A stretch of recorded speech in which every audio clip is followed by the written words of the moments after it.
이번 특별 새벽 예배 주제가 참 좋은 것 같습니다. Dream Again, 꿈을 다시 회복하는 것이죠.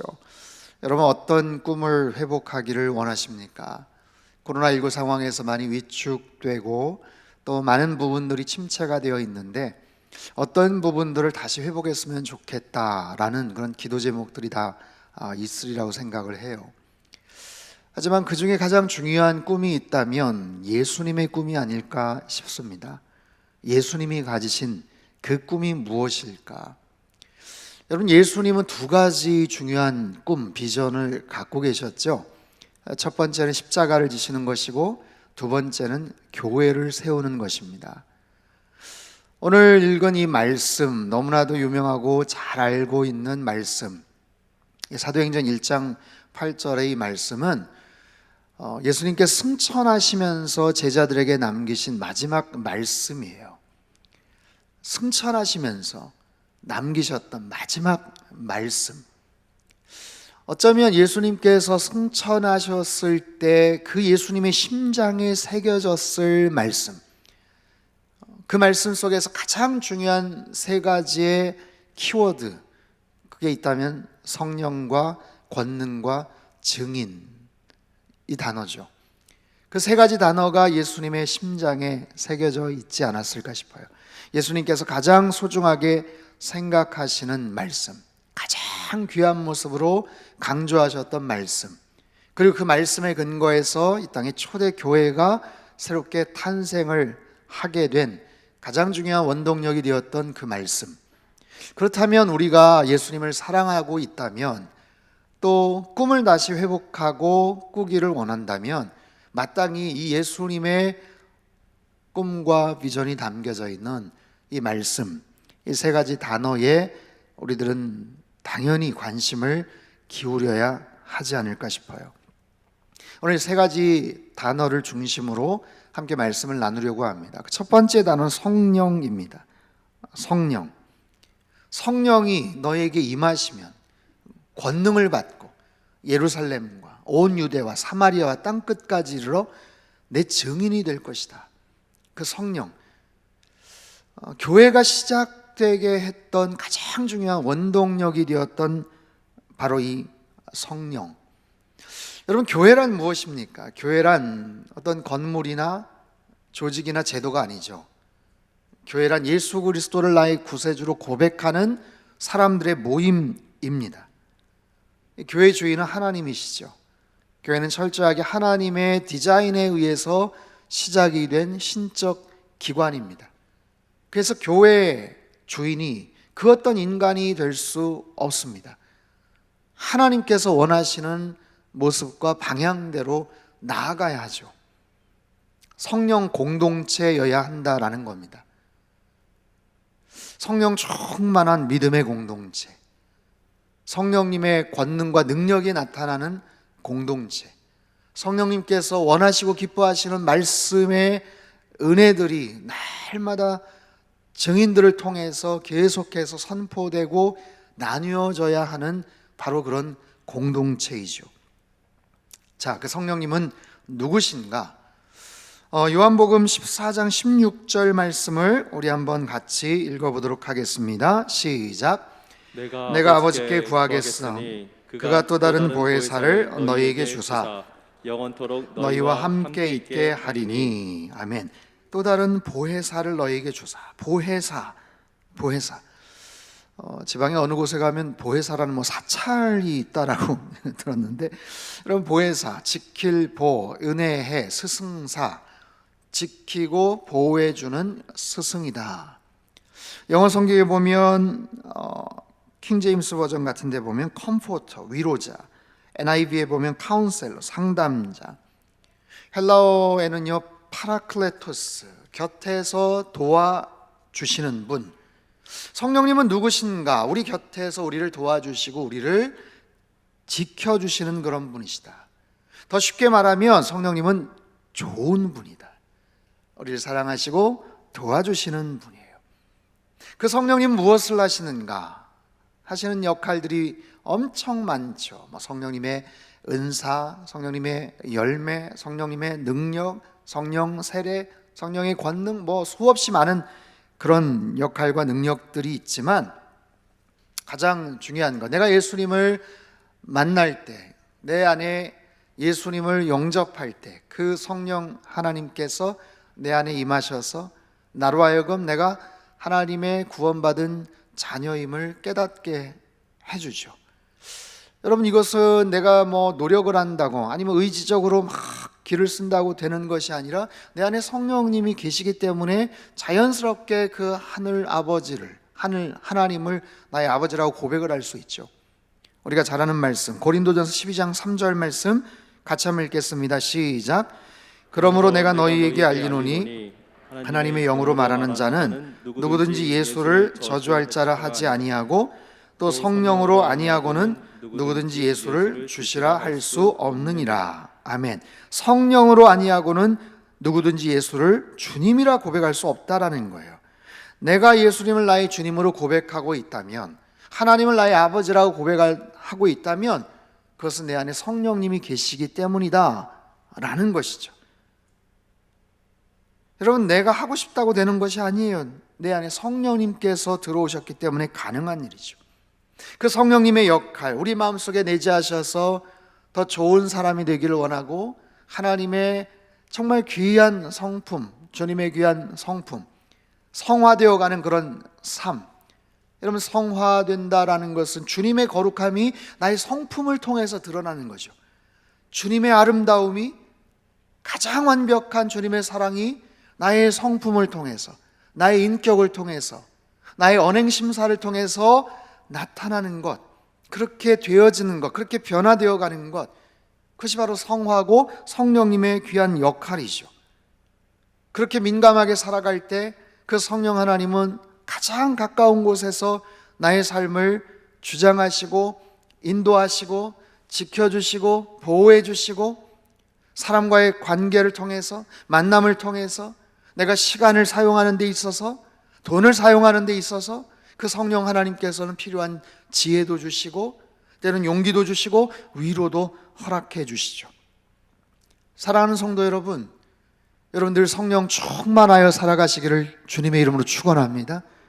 그 성령님이 내 안에 계실 때 여러분, 우리의 인생은 너무 좋은 거예요. 그리고 가장 중요하고 결정적인 순간에 그 성령님으로부터 우린 도움을 받을 수 있죠. 제가 짧게 제 간증을 좀 나누고 싶어요. 제가 2010년도 12월 17일 제가 이제 온누리교회에서 부교육자 사역을 했는데, 그때 캐나다 밴쿠버에 이제 온누리교회 담당 목사로 취임을 하기 위해서 캐나다 밴쿠버에 입국을 했습니다. 근데 입국한 날 비행기를 타고 갈 때부터 몸이 좀 좋지가 않았어요. 내리고 나서도 거기 있는 분들 만나서 식사하고 뭐 숙소 갈 때까지도 굉장히 몸이 좀 좋지가 않다가 결국에는 밤에 이제 응급실로 이제 실려갔습니다. 그리고 가서 어떤 진단을 받나 싶었는데 이제 정신을 잃었고 깨어나 보니 5일이 지났더라고요. 그때 이제 제가 아팠던 병이 급성 폐혈증이었어요. 바이러스가 침투를 해서 정확하게는 간에 고름이 생겨서 간 농양으로 인한 급성 폐혈증인데, 장기가 계속해서 이제 데미지를 입는 거예요. 간과 폐와 쓸개 쪽으로 계속해서. 그래서 거의 치사율이 70%, 80%까지 육박했던 이제 그런 위급한 상황이었습니다. 그 즈음에 그 신바람 박사로 알려지셨던 황수관 박사님도 똑같은 증상, 급성 폐혈증으로 사흘 만에 세상을 떠나셨던 이제 그런 일이 있었는데, 아무튼 그 항생제 투여가 딱 먹혀서 살아났어요. 5일 만에 아무튼 눈을 떴습니다. 여기가 어디지? 나는 누구지? 내가 왜 여기 누워있지? 뭐 거의 그런 상황이에요. 근데 아무튼 위험한 순간은 잘 견뎌냈고, 일어났더니 막 호수가 막 여기저기 꽂혀 있더라고요. 간에서 이제 고름을 계속 뽑아내기 위한 관이 이렇게 꽂혀 있고, 그래서 거기서 치료를 잘 받으면 회복이 될 것이다 라고 얘기를 하는데, 제가 이제 쓰러졌다는 얘기를 듣고 제 아내가 급하게 이제 왔어요. 저만 먼저 일단은 갔는데 그 이틀 후에 있어야 될 취임식도 하지를 못했죠. 참 쓸쓸한 크리스마스를 그때 참 보냈던 기억이 있는데, 그래서 그렇게 해서 그냥 거기서 지내고 잘 회복이 되면 되나 보다 싶었는데 뭔가 좀 불안한 거예요. 그리고 그 당시에도 병명이 뭔지, 왜 제가 쓰러졌는지도 정확하게 사실은 알려주지를 않았어요. 나중에 알게 된 것이죠. 거기다가 제가 보험도 잘 들어있지를 않은 상황에서 최종적으로 열흘 동안 아무튼 병원에 입원을 했었는데 10일 동안 병원에 머물면서 치료비가 1억이 나왔습니다. 그런 상황에서 계속해서 거기 머물 수 있는 그런 조건이 아니었고, 급하게 저를 간병하기 위해서 왔던 제 아내가 우선은 깨어나고 그랬으니까 다시 한국에 가서 이제 이삿짐 부리고 뭐 애들 꼬맹이들 3명이나 있으니까 뭐 이렇게 케어하고 그리고 다시 오겠다라고 하는데, 제가 아직 취임도 하지 않은 상황이라 성도들 아는 사람도 없고 그냥 그 병원에서만 그냥 있어야 되는데 제 아내가 간다는 거예요. 근데 그냥 보내면 안 될 것 같아요. 그냥 보내면 안 되는 게 아니라 같이 가야 될 것 같아요. 거기서 머물 수가 없을 것 같은 그런 마음이 막 계속 들더라고요. 그래서 뭐 한국에도 알아보고 병원에다가도 이야기를 하고 그랬는데, 그때가 또 이제 뭐 휴가 시즌이라 메인 닥터도 없는 거예요. 그래서 메인 닥터가 한 열흘인가 있다가 아무튼 오는데 그 사람이 허락을 해줘야 네가 간다 하면서 거기 있는 뭐 수간호사랑 다른 의사들은 계속 그렇게 얘기를 하더라고요. 그래서 그런가 보다라고 생각을 하는데 계속해서 아무튼 성령 하나님께서 마음을 주셨던 그런 마음인데, 가야 된다, 가고 싶다, 가야 된다.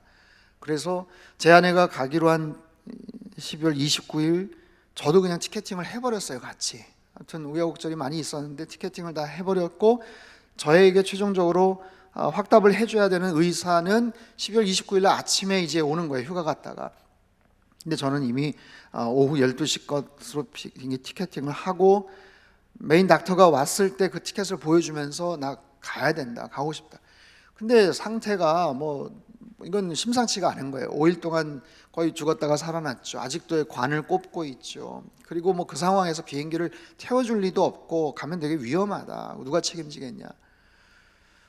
근데 12월 29일 비행기를 타기 전날 새벽 1시부터 밤새도록 기도가 나오더라고요. 정말 제 생에 가장 절박했던 기도였던 것 같아요. 하나님, 갈 수 있게 열어주십시오.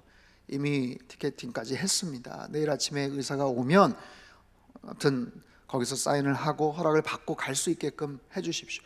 거의 밤새도록 정말 통곡을 하면서 하나님 앞에 그렇게 기도를 드렸고, 아침에 이제 휴가 갔던 의사가 와서 차트를 보고 제가 가겠다는 이야기를 이렇게 전해 듣고 와가지고 뭐 이렇게 점검을 하더니 제가 가야 된다, 가고 싶다 뭐 이렇게 보여주고 그랬더니 정말 놀랍게도 아무렇지도 않게 오케이, you may go, 가도 좋아.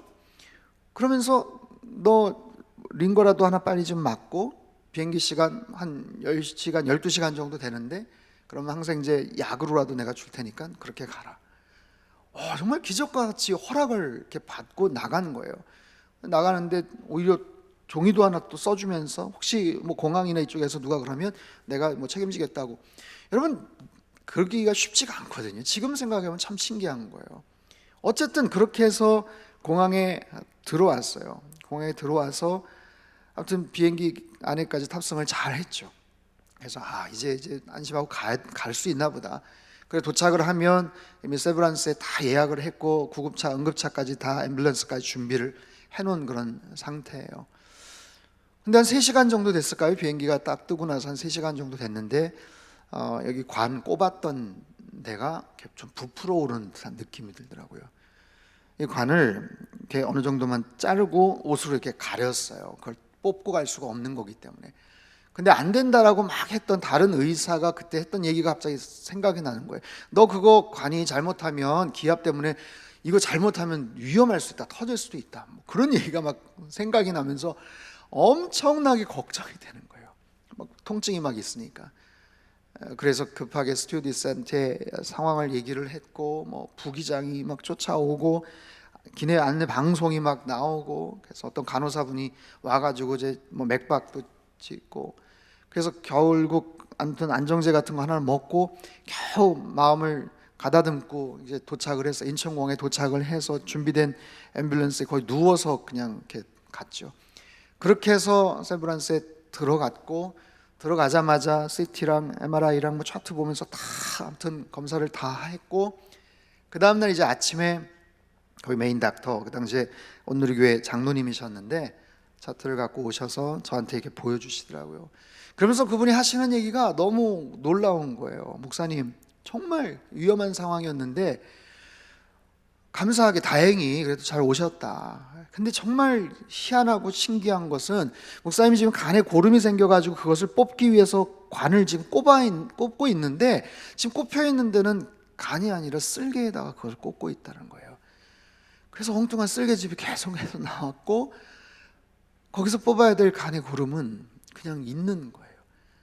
거기 계셨으면 정말 큰일 날 뻔했습니다. 그러니까 일종의 의료사고죠. 와, 그래서 성령 하나님께서 그렇게 마음속에 그런 감동을 주셨구나. 가야 된다라는, 모든 사람들이 다 만류를 했고 갈 수 없을 것 같은 그런 상황이었거든요. 그럼에도 불구하고 주님께서 제 마음을 부추겨 주셨고 기도하게 하셨고 길을 열어 주셨고, 그래서 결국에는 와서 정말 안전하게 잘 치료를 받고 지금까지 사역을 하게 된 거예요.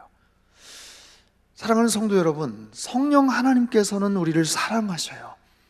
그래서 내가 어떻게 해야 될지를 알지 못할 때 가장 결정적인 순간에 누군가를 만나게 하시고 어떤 아이디어를 떠올려 주시고, 때로는 강권적으로 어떤 특별한 사건을 통해서 우리의 앞길을 가장 선하게 인도해 주시는 하나님이신 줄 믿습니다. 여러분, 우리가 Dream Again, 주님의 꿈을 다시 회복해 나갈 때 가장 중요한 것, 여러분, 성령 하나님을 사모하십시오. 그 성령님의 온전한 지배를 받으며 성령 충만하여서 날마다 살아갈 때 그 주님께서 기뻐하시고 원하시는 그런 우리의 삶을 우리들은 살아가게 될 줄로 믿습니다. 두 번째, 증인이라는 단어를 함께 살펴보죠. 여러분, 권능, 이 권능이라는 이 단어, 예수님의 꿈을 이루어가는 방법이죠. 이 권능이라는 단어, 디나미스, 다이나마이트와 같은 능력을 말해요. 성령이 임하면 특별한 능력을 주시죠. 특별한 지혜도 주시죠. 특별한 은사도 주시죠. 내가 할 수 없는 그런 상황에서 어떤 특별한 일들을 할 수 있게끔 가능케 하시는 힘과 능력과 용기를 주셔요. 여러분, 비교해 보세요. 복음서에 있었던 제자들과 사도행전에 있었던 제자들은 분명히 같은 사람들인데 불과 시간이 얼마 되지 않았는데 완전히 다른 사람이 되었어요. 복음서에서는 늘 서로 누가 크냐 하며 자기들끼리 서로 잘났다고 싸우고, 예수님의 소속 제자였던 베드로는 이름도 알지 못하던 여자 종에게 주님을 모른다고 부인하고 저주까지 했던 그런 베드로가 사도행전에 가면 사자의 심장을 가진 용기백배한 그런 믿음직스러운 그런 리더로 변하지 않습니까? 그것이 성령님께서 주시는 그런 힘이고 그런 권능이에요. 우리에게 필요한 바로 능력이죠. 자, 코로나 3년 차 되면서 지금 모든 상황들이 참 어렵고 침체가 되어 있지만 특별히 한국교회에 참 많은 어려움이 있어요. 어느 날 새벽 기도를 마치고 기도를 하는데 한국교회에 대한 아픈 마음을 계속해서 주시더라고요. 그러면서 생각이 들고 떠오르는 이미지가 있는데 바다에 배가 떠 있는 거예요. 배들이 막 떠 있는 거예요. 근데 보니까 그 배는, 어떤 배는 막 연기가 모락모락 나고 어떤 배들은 외관이 막 파손이 돼서 사람들이 막 분주하게 왔다 갔다 하고, 보니까 코로나 2년 3년 오면서 큰 데미지, 타격을 입은 거예요. 근데 꽤 많은 배들은 그냥 멀쩡해요. 외관이 그냥 멀쩡해요. 아무렇지도 않아 보여요. 근데 가만히 보니까 외양은 괜찮아 보이는데 실제적인 동력에 큰 문제를 입었어요. 그 배를 움직일 수 있게 만드는 동력이 꺼져가거나 그냥 꺼져버린 그런 배들이 많은 거예요. 여러분, 실제적으로 어떤 목사님들을 만나서 이야기를 하면 참 힘들고 어렵다 얘기하지만 어떤 분들은 우리 교회는 그래도 좀 뭐 괜찮아요. 뭐 재정도 오히려 그 전보다 더 많이 나와요. 괜찮다라고 얘기하시는 그런 교회들도 있어요.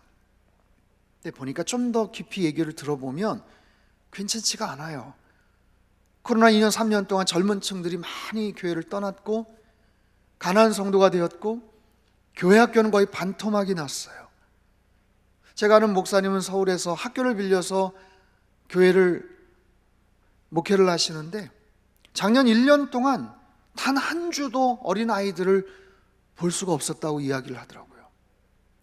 작년 연말에 저희 소년부 전도사님을 청빙하기 위해서 인터뷰를 하는데 서울의 한 중견급 되는 저희 통합측 교회에서 중동부 사역을 하다가 왔어요. 근데 중동부 한 1년 정도를 하다가 와서 왜 이렇게 빨리 그만두고 여기로 오냐? 이유가 뭐냐? 라고 질문을 했어요. 그 교회가 한 1000명, 1500명 모이는 그런 교회인데 자기가 맡은 중동부의 아이들이 8명, 10명밖에 안 나온다는 거예요. 1년 내내 그렇게 쪼그라든 그 부서에서 목양을 하고 뭔가 목회를 하다 보니까 이제 신학생인데 너무 자기가 주눅이 들고 위축이 들어서 정말 힘이 들어서 상당교회 지원했다, 그런 이야기를 하더라고요. 여러분 보십시오. 핵심 동력이 꺼져가고 있는 한국교회, 우리는 어떻게 해야 될까요? 더 사랑의 교회 핵심 동력에는 문제가 없다고 저는 확신을 합니다. 이 귀한 모습으로 찬양을 하고 뜨겁게 이렇게 기도를 하는 정말 귀한 이 교회도 있지만 너무나도 많은 교회들이 그저 막연하게 코로나가 종식되기만을 기다리는 그런 교회들이 많아요. 끝나면 어떻게 되겠지, 성도들 어떻게 다시 돌아오겠지. 하지만 중요한 것은 지금 이 시기에 이 고장난 멈춰버린 엔진들을 빨리빨리 수리를 해야 되는 거예요. 영적 동력들을 다시 되살려야 되는 거예요. 무엇보다 성령의 권능이 나타날 수 있기를 기대하는 거죠. 여러분 큰 항공기들, A380 같은 큰 그런 비행기들을 보세요. 수백 톤 무게의 그 비행기가 하늘을 날아갑니다. 참 신기하지 않습니까? 어떻게 그 무거운 그 비행기가 그 많은 사람들을 태우고 그 많은 짐을 싣고서 어떻게 공중에 뜰까? 물론 양력이라는 힘에 의해서 공중에 뜨는데 중력을 이길 수 있는 빠른 속도와 강력한 추진력이 필요하죠. 그런데 그런 강력한 힘이 없으면 비행기는요 계속해서 활주로만 맴맴 돌 수밖에 없어요. 아무리 좋은 비행기고 아무리 최신식의 시설들을 구비했다고 해도 계속해서 활주로만 맴맴 도는 비행기를 누가 타겠습니까? 그것은 기능을 상실해 버리는 거죠. 겉으로는 말짱해 보이는, 화려해 보이는 배이지만 엔진이 꺼져 있다면 어떻게 되겠어요? 그 배는 조만간 좌초할 거예요. 가라앉을 거예요. 문제가 생길 거예요. 수백 톤의 비행기를 띄울 수 있는 강력한 힘이 분명하게 존재하듯이 멈춰버린, 식어져버린, 꺼져버린 이 동력을 다시 돌아가게 만들고 다시 일어서게 만들고 다시 움직이게 만드는 힘이 바로 성령의 힘, 성령의 권능인 줄 믿습니다. 여러분 초대교회는 바로 그런 힘이 있었죠. 그런 권능이 있었어요. 초대교회 모습을 한번 보세요. 사도행전 2장 43절에서 47절까지 말씀 같이 읽습니다. 시작. 사람마다 두려워하는데 말미암아 기사와 표적이 많이 나타나니 믿는 사람이 다 함께 있어 모든 물건을 서로 통용하고 또 재산과 소유를 팔아 각 사람의 필요를 따라 나눠주며 날마다 마음을 같이하여 성전에 모이기를 힘쓰고 집에서 떡을 떼며 기쁨과 순전한 마음으로 음식을 먹고 하나님을 찬미하며 또 온 백성에게 칭송을 받으니 주께서 구원받는 사람을 날마다 더하게 하시니라. 아멘. 이게 바로 교회의 모습이죠. 성령 충만했던 그 믿음의 공동체, 성령님이 주시는 그 권능에 의해서 놀라운 은혜와 능력들이 나타나는 거예요. 근데 그들의 힘이 아니죠. 바로 성령님이 주시는 그런 힘, 그런 능력. 사랑하는 성도 여러분, 날마다 성령 충만하셔서 그 성령님께서 주시는 그 힘과 능력이 여러분 가정에, 여러분 일터에 이 더 사랑의 교회에서 하는 모든 사역과 예배 가운데 언제나 충만하게 나타나시기를 바랍니다. 세 번째 단어, 바로 증인이라는 단어예요. 증인이라는 단어, 이것은 예수님의 꿈, 바로 궁극적인 목적이기도 합니다. 여러분, 우리 인생의 목적은 무엇인가? 사람에게 목적이 없을 때, 방향이 없을 때, 여러분, 그 인생은 얼마 가지 않아서 낙심하게 되고 슬퍼하게 되고 좌절하게 되죠. 제가 좋아하는 이영기 시인의 낙화라는 시가 있어요. 이렇게 시작을 합니다. 가야 할 때가 언제인지를 알고 가는 이의 뒷모습은 얼마나 아름다운가. 가야 할 때가 언제인지를 알고 가는 이의 뒷모습은 얼마나 아름다운가. 저는 그것을 살짝 바꾸어서 이렇게 한번 이야기를 해보고 싶어요. 가야 할 때도 알아야 되지만 가야 할 곳이 어딘지를 정확하게 알고 가는 사람, 어디를 가야 될지를 정확하게 아는 사람. 한밤중에 서울역에 내렸는데 내가 어디를 가야 될지를 모른다면 얼마나 서글프겠습니까? 여러분, 한 사람을 평가하는 여러 가지 기준이 있지만 대개 그 사람이 시간을 어떻게 쓰는가, 돈, 재정을 어디에다 쓰는가, 어떤 사람을 만나는가, 만나서 어떤 이야기들을 많이 하는가. 여러분, 요즘 많은 사람들이 뭔가를 자랑하죠. 좋은 맛집들 추천합니다. 어디 좋은 곳에 갔다 왔으면 사람들에게 막 자랑하고 이야기합니다. 재테크 좋은 방법들이 있으면 여기저기에다가 많이 이야기를 합니다. 열정적으로 강조를 합니다. 수많은 사람들이 좋아하는 인기 연예인들, 유튜브의 인기 채널들 자랑합니다. 대선을 앞에 두고 각각 지지하는 정치인들을 자랑합니다. 경쟁하듯이 치열하게 자랑하고 자기만이 아는 비밀인 양 막 그렇게 소개하고 강조를 합니다. 그런데 정작 예수 그리스도의 생명, 복음의 메시지를 자랑하는 사람들은 과연 어디에 있는가? 이 복음에 대해서 관심을 갖고 이 복음의 소식을 자랑하는 사람들, 헌신하는 사람들. 여러분, 성령 공동체, 초대교회는 성령 공동체였습니다. 그들은 성령 충만했죠. 성령님이 주신 권능, 힘이 있었죠. 그리고 나가서 예수님을 자랑했던 그들이에요. 증인으로서의 삶을 살았던 그들, 얼마나 효과적이고 얼마나 설득력 있게 뭔가를 얘기했을까 싶지만 무엇보다도 그들의 삶을 통해서 증거했던 그들의 모습을 통해서 그 복음이 들불처럼 온 사방에 그렇게 퍼지지 않았습니까?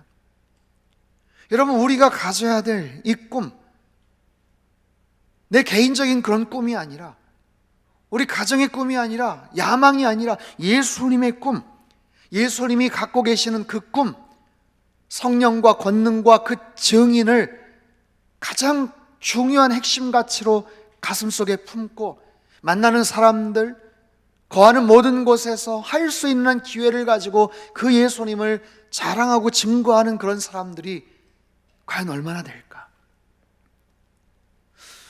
저도 담임 목회자로서 참 많은 설교를 하고 성도들 앞에서 서야 되는데, 최근에 목회자로서 참 큰 고충 중에 하나가 뭐냐면, 다양한 계층들, 다양한 연령층들 앞에서 뭔가 말씀을 전할 때 과거와는 달리 참 어느 한 세대나 어떤 특정한 부류에게 이렇게 포커스를 맞추기가 참 쉽지가 않다라는 거예요.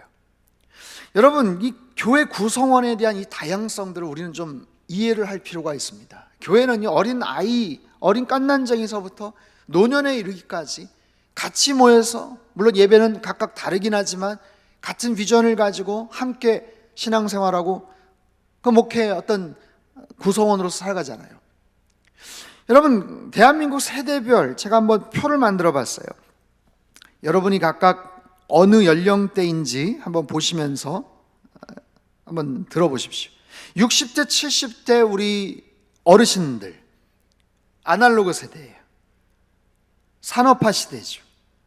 이분들은 전통, 질서, 권위에 순종을 합니다.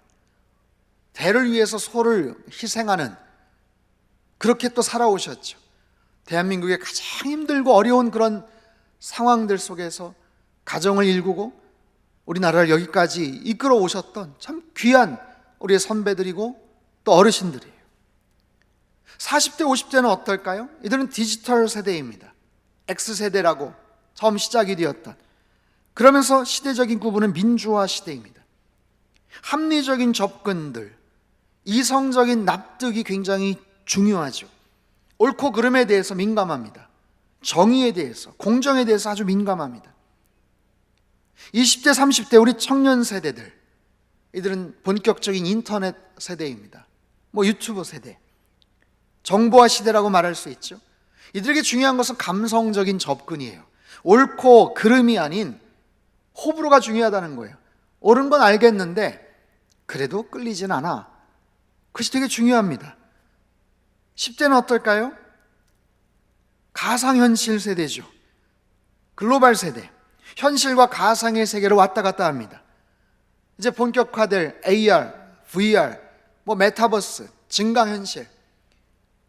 저희 집 막내도 지금 중학교 3학년인데 이 친구는 어디 화성에서 왔나 싶을, 정말 당혹스러울 때가 참 많아요. 여러분, 이런 다양한 계층과 다양한 관심사와 취향을 가진 그런 세대들이 함께 어우러져서 믿음을 가지고 생활을 하는 것이 바로 교회 공동체죠. 어떻게 하면 예배를 같이 드릴 수 있을까? 어떻게 하면 이 각각 다른 이 문화와 연령대를 함께 묶을 수가 있을까? 이런 북미의 모나크 나비가 있습니다. 사진 한번 띄워주시죠. 저 나비는요, 아주 화려하고 예쁜 나비인데 해마다 겨울이면 캐나다에서 출발을 해서 미국을 거쳐서 멕시코까지 한 5,000km 정도의 여행을 합니다.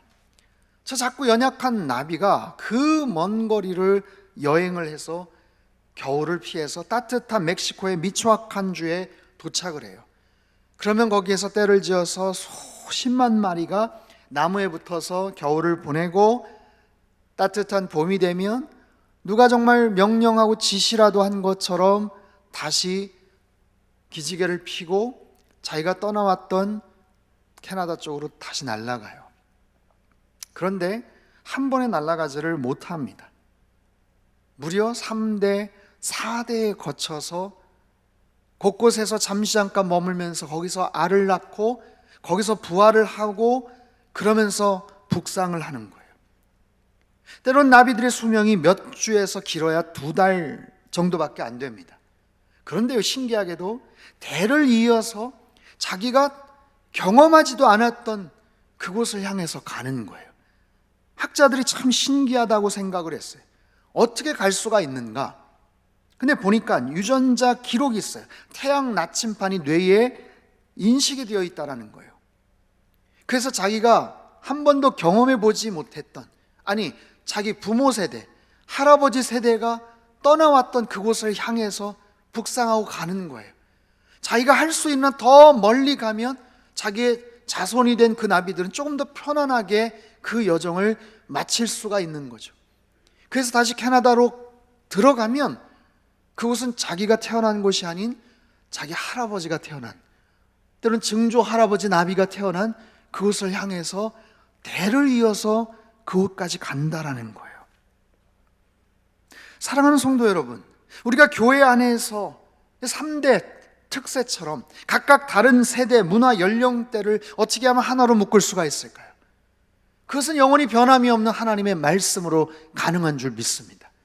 우리 모두가 성령 충만하여 성령님께서 주신 힘과 능력을 가지고 복음의 증인으로 살아가되 그 증인됨의 역할이 우리 가정 안에서 나타나야 되는 거예요. 우리 자녀들에게, 우리 손주들에게 예배하는 가정의 아름다운 유산을 물려주고 그 귀한 믿음이 계속해서 대를 이어서 계승해 나갈 때 마치 저 모나크 나비처럼 시간이 지나가고 얼마 가지 못해서 거기서 운명을 달리하지만 바통을 이어서 그 자녀 세대가 그 목적지를 향해서 달려나가는 것처럼 그런 모습으로 아름다운 릴레이를 해나갈 수 있다는 거죠. 저는 마지막으로 한 가지 이야기를 나누고 마치려고 합니다. 1700년대 후반 영국 북부의 한 석공이 결혼식 날 회심을 합니다. 결혼식 당일날 회심을 해요. 그러면서 하나님을 믿고 정말 신실한 믿음의 가정이 되기를 결단을 합니다.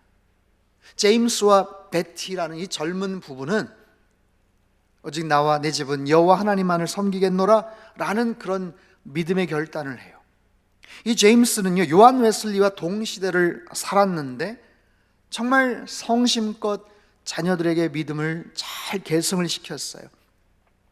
그 다음 세기에 태어난 그들의 증손자가 바로 중국에 대한 소명을 받고 중국의 깊은 내륙까지 찾아가 복음을 전했던 중국 선교의 아버지인 허드슨 테일러입니다. 여러분 들어보셨을 거예요. 이 허드슨 테일러는요, 중국 복음화의 결정적인 역할을 했던 현대판 사도 바울과 같은 그런 사람이에요. 그가 1905년에 21살이라는 나이에 소명을 받고 무려 5개월이라는 그 시간을 거쳐서 중국 내륙 깊숙한 곳으로 들어갑니다. 그리고 그곳에서 평생을 헌신하며 복음을 전해요. 그가 73살에 세상을 떠날 때까지 중국 복음화에 엄청난 기여를 했는데 그가 세상을 떠날 때까지 이루었던 놀라운 기록 업적이에요. 중국 내륙 선교의 선교사가 828명이 탄생을 했어요. 중국인 사역자가 1152명이 생겼고요. 그로 말미암아 세례를 받은 신자가 18,625명, 그가 개척한 교회가 무려 418개, 곳곳에 생겼던 선교 본부가 1424지역, 학교를 무려 150여 개를 세우게 됩니다. 그를 통해서 OMF 중국 내지 선교회가 창설이 되었고 그의 자녀 손들은 할아버지의 뒤를 이어서 중국 선교에 헌신을 하죠. 허드슨 테일러부터 가족들은 매 세대마다 선교사가 탄생을 했어요. 지금은요 무려 9대째 사역을 하고 있어요. 제임스 허드슨 테일러 4세 선교사, 그리고 뒤를 이어서 그들의 자신의 그 세 자녀까지 합치면 지금까지 10대째 아름다운 믿음의 계승을 하고 있어요. 와, 어떻게 이런 놀라운 일들이 가능했나? 그 가정이 하나님의 꿈에 사로잡혔기 때문에 가능했어요. 언제나 성령 충만했고요, 기도의 능력이 있었고요, 말씀의 증인이 되었기 때문에 가능했어요. 그 가문에 흘러왔던 성령의 은혜와 기도의 능력을 통해서 한 가문이 그저 어느 정도 잘 사는 데서 만족하지 않고, 그저 어느 정도 좋은 학교 아이들 보내는 것에서 만족하지 않고, 좋은 직장 가서 돈 잘 벌고 평안하고 안락한 생활을 하는 데서 만족하지 않고, 꽤 괜찮은 믿음의 가정하고 그냥 결혼해서 그렇게 행복하게 사는 것에 만족하지 않고, 한 가정이 놀랍게도 중국이라는 거대한 나라를 가슴에 품고 지금까지 엄청난 영적인 영향력을 펼쳐왔다는 사실이에요. 10대째 하나님의 역사를 이루었다는 놀라운 사실이에요. 허드슨 테일러가 이렇게 이야기를 합니다. 우리 한번 같이 큰 소리로 읽었으면 좋겠습니다. 같이 읽죠. 시작. 우리가 믿는 하나님은 권능과 능력의 주인이신 하나님이십니다. 놀라운 사실은 전지전능하신 하나님께서 그의 전능하신 능력을 기도하는 성도의 기도의 입술에 맡기신다는 사실입니다. 아멘.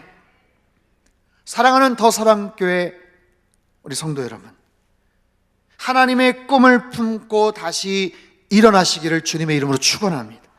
나의 꿈이 아닌 하나님의 꿈을 품고 여러분 한 사람 한 사람이 성령의 사람이 되시고 권능의 사람이 되시고 복음의 증인이 되시기를 주님의 이름으로 축복합니다. 4대를 거쳐서 태어나지도 않았던 그 먼 거리를 찾아 올라가는 모나크 나비처럼 10대에 걸쳐서 하나님의 위대한 일들을 감당했던, 한 나라를 품었던, 변화시키려고 했던 허드슨 테일러의 집안처럼 그렇게 결단하고 헌신하는 여러분들의 삶을 통해서, 여러분의 자녀들을 통해서, 우리 더사랑교회를 통해서 하나님께서 위대한 일들을 허락해 주실 줄로 믿습니다. 기도하겠습니다. 살아계신 하나님 아버지, 우리들은 참 연약합니다. 참 부족합니다. 그래서 더더욱 주님의 은혜가 필요합니다. 성령 하나님, 꿈을 품게 하여 주옵소서. 나의 꿈이 아닌, 내 개인적인 야망의 회복이 아닌 하나님의 꿈을 품게 하여 주시옵소서. 성령의 사람 되기를 원합니다. 권능의 사람이 되기를 원합니다. 복음의 증인으로 살아가기를 원합니다. 더사람교회를 통해서 하나님 위대하고 거룩한 일들을 행하여 주시옵소서. 이번 특사를 통해서 하나님이 주신 음성을 듣게 하시고 그 분명한 메시지가 우리의 심장에 아로새겨지게 하시고 평생 달려갈 수 있는 하나님의 비전과 꿈이 되어 주님의 놀라운 일들을 감당할 수 있도록 주님 역사하여 주시옵소서. 존귀하신 예수님의 이름으로 기도합나이다. 아멘.